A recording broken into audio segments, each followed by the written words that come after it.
Vamos lá, vamos ouvir isso de um jurista, né? Qual é o futuro de Bolsonaro, né? O que pode acontecer com ele é o que muita gente está se perguntando. Segundo alguns juristas ouvidos pela reportagem da Letícia Casado, Bolsonaro pode ser condenado à prisão por 43 anos. Mas há toda uma discussão de que ele poderá, de repente, ir para uma prisão domiciliar. Há, neste momento, também uma discussão se, diante da possibilidade de uma fuga, se poderia ser já decretada uma prisão para ele neste momento, para evitar esta fuga. Há essa possibilidade, como o Josias está falando, de um asilo, que ele diz que não quer sair do país para não ficar longe agora de Michele, foi o que ele disse a alguns aliados. Vamos lá, professor Mairovich. Em primeiro lugar, os crimes apontados contra Bolsonaro dão aí quantos anos de prisão para ele? E qual, na sua análise, deve ser o destino dele? O que o senhor acredita que vai acontecer? Olha, então, por partes, essa declaração com relação a Michele. O Bolsonaro não está dando ponto sem nó. Ele está com um quadro de situação. Então, nesse quadro de situação, ele não pode deixar de considerar um fato importante. Atenção, importante. Ou seja, ocorrido o julgamento, ocorrida a condenação e a fixação da pena, a primeira turma poderá, atenção, poderá imediatamente expedir ordem de prisão e não esperar o trânsito em julgado. Isso poderá acontecer, quer pelos antecedentes do próprio Bolsonaro, e aí relembro, como o Josias colocou, o caso aí dessa ida dele à Embaixada da Hungria, quando a situação era se cogitava de uma prisão cautelar. Então, tudo isso não afasta. Estou dando um quadro de situação, a possibilidade dele ser condenado e no próprio dia do julgamento ser determinada por votação da turma a imediata expedição de ordem de mandado de prisão. Esse é um primeiro ponto que deve estar no quadro dele. O segundo ponto, e ainda com relação a essa declaração dele, pode ser exatamente para criar um ambiente favorável a que ele possa ingressar com um pedido do quê? Um pedido de medida humanitária. E qual seria essa medida humanitária? Seria a manutenção dele em domiciliar, em prisão domiciliar, como medida humanitária.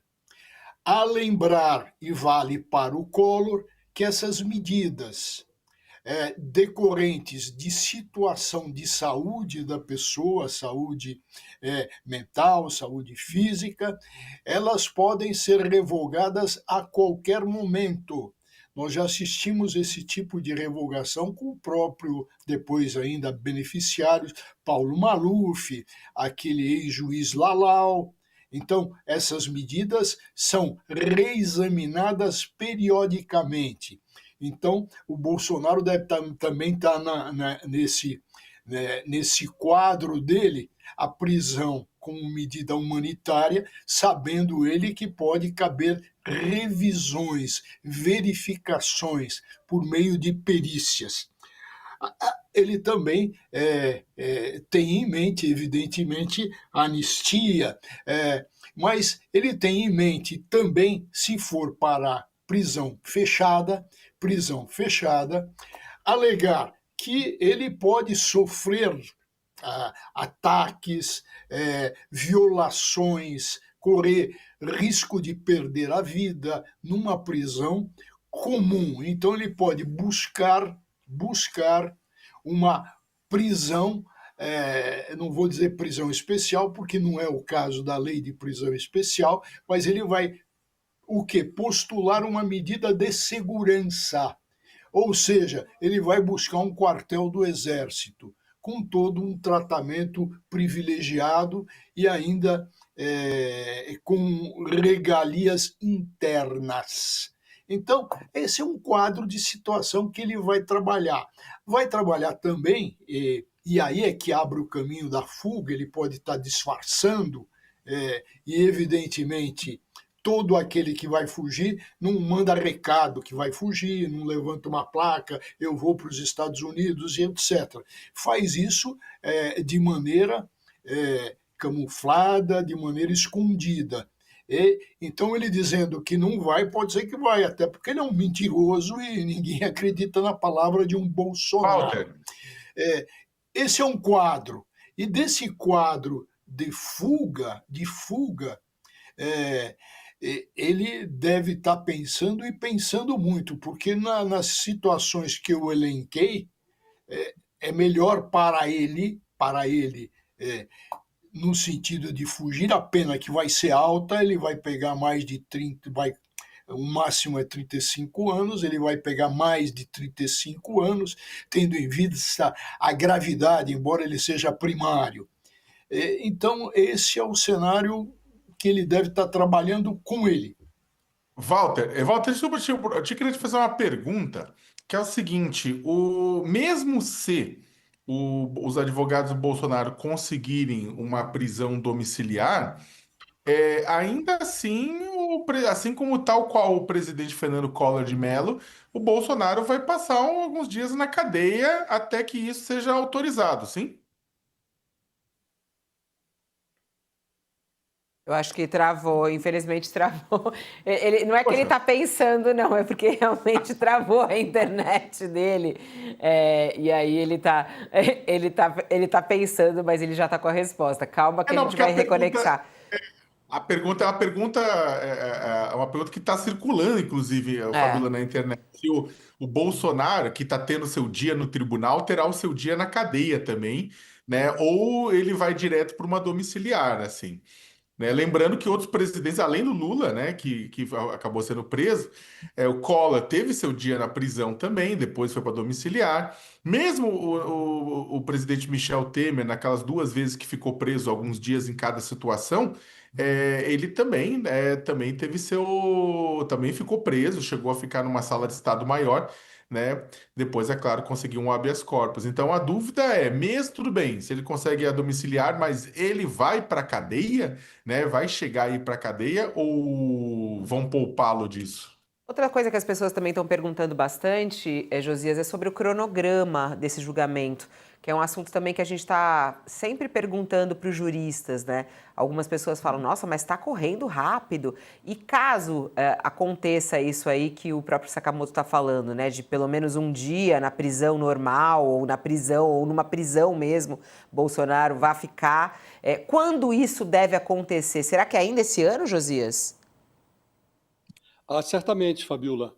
Nós estamos na fase das alegações finais. Agora que o Procurador-Geral da República apresentou as suas alegações finais, abre-se o prazo de 15 dias para que o delator, o Mauro Cid, apresente as suas alegações finais. Na sequência, uma vez recebidas as alegações do Mauro Cid, abre-se o prazo de mais 15 dias para que os outros réus, o Bolsonaro e os outros réus, se manifestem, apresentem as suas últimas considerações no processo. Então, nós temos, antes da abertura de prazo do Alexandre de Moraes para a realização do julgamento, efetivamente, nós temos mais 30 dias.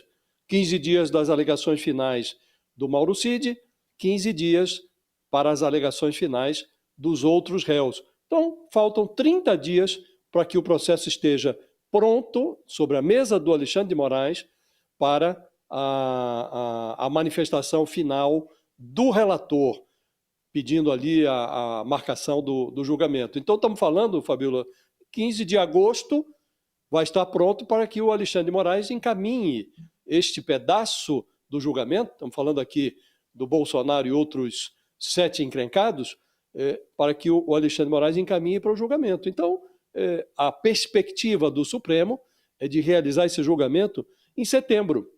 Então, a condenação pode vir já em setembro. E, uma vez condenado, o Bolsonaro, os outros réus, eles têm a perspectiva de apresentar ali 2 tipos de recurso. no Supremo. Um deles é para discutir eventuais dubiedades, eventuais imprecisões do julgamento, e o outro uma possibilidade de contestar um ou outro ponto do julgamento, mas é absolutamente improvável que desses recursos resulte uma revisão da decisão do Supremo. Então, como disse o professor Walter Mairovich, havendo risco de fuga, o Supremo pode, inclusive, antes mesmo da apresentação desses 2 escassos recursos que estão à disposição dos condenados, ou dos futuros condenados, pode decretar a prisão. Uma vez já condenado, o trânsito em julgado, como se referem os advogados à conclusão do processo, o trânsito em julgado estará próximo e o Supremo pode determinar a prisão, havendo esse risco de fuga, né?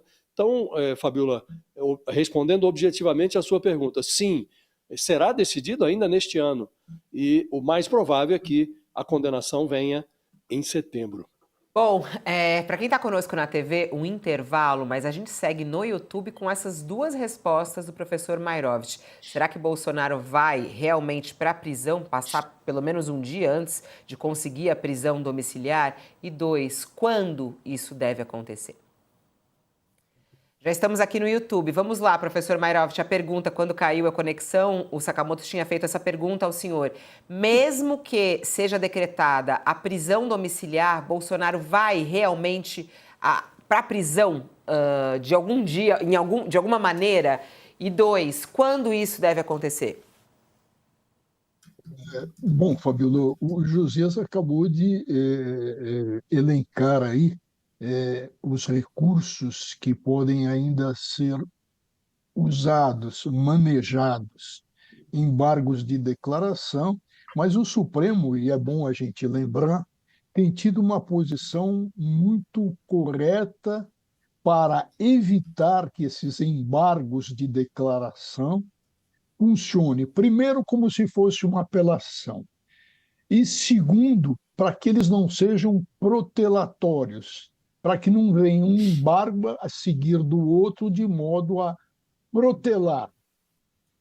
Então, o Supremo já tem posição firme a respeito disso, tem recebido um embargo de declaração e trancado aí, rejeitado e trancado aí.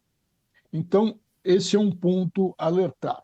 Segundo, o Bolsonaro, uma vez determinada a prisão, quer por cautela, quer risco de fuga, já com efeito de uma condenação, mas uma prisão em razão da necessidade, ainda fora do trânsito em julgado, e existe toda uma tramitação administrativa. Ele vai para uma prisão num determinado lugar da Polícia Federal, normalmente é uma sala adaptada, até que se verifique para que prisão ele irá, para que estabelecimento ele irá. Evidentemente que aí, em razão de urgência, se vai tentar buscar o que eu vou evitar esse termo, prisão domiciliar, porque, na realidade, o que vai se invocar é uma medida humanitária. E esse é o componente. Não estranhem e não entendam que isso possa ser visto como perseguição, se o próprio ministro, relator ou a própria turma, na hipótese de vir um pedido de solução humanitária, de se determinar uma perícia por alguém da confiança do próprio Supremo Tribunal Federal. Professor, só aguarda um pouquinho, está voltando quem está conosco na TV, só para não ficar a pessoa se perder, a gente está de volta todo mundo. O professor Walter Mairovich falando sobre, caso seja pedido realmente a prisão domiciliar, uma perícia terá que ser feita. É isso, professor Mairovich? Poderá ser feita. É de boa cautela que se faça. Por quê? Porque isso, desculpa a expressão forte, Fabiola, isso está tão avacalhado. Então, basta aí alguns atestados, não estou contestando os atestados, mas existem divergências com relação a isso. Um Collor de Mello, até a antevéspera, estava em plena atividade empresarial, discursando e etc. De repente, recebe uma medida humanitária. Isso choca a população. Falou, olha, isso virou então uma saída, um privilégio. Para evitar esse tipo de raciocínio, esse tipo de conclusão de privilégio, é de boa cautela, se faz isso em varas em primeiro grau de jurisdição. Então, o Supremo poderia pegar esse exemplo do que se faz embaixo, nas instâncias inferiores, ou seja, essa cautela de se buscar por via oficial, por peritos oficiais, uma constatação. Walter, mas desculpa te interromper, mas só para clarificar, essa parte da minha pergunta. Só que todo esse processo ele é feito com o réu, no caso o condenado, em liberdade, ou há uma possibilidade real, e essa possibilidade é maior, disso ser feito com o réu já sob custódia do Estado? Já sob custódia do Estado, porque em razão da custódia do Estado é que vem o pedido humanitário, Uhum. de auxílio humanitário, já com a custódia efetivada. Então, voltando ao ponto que eu acho o principal, Sakamoto, é a perícia, porque você está cansado de saber, está muito avacalhado, né? Então, uma perícia oficial. Por quê? Porque uma situação, por exemplo, que a gente vem assistindo com o Bolsonaro, olha, de repente ele teve que fazer uma cirurgia porque colou um órgão no outro. Ora, isso tudo é temporário. Isso tudo se faz dentro de uma emergência que pode aparecer tanto ele na casa dele como ele também recolhido a um estabelecimento.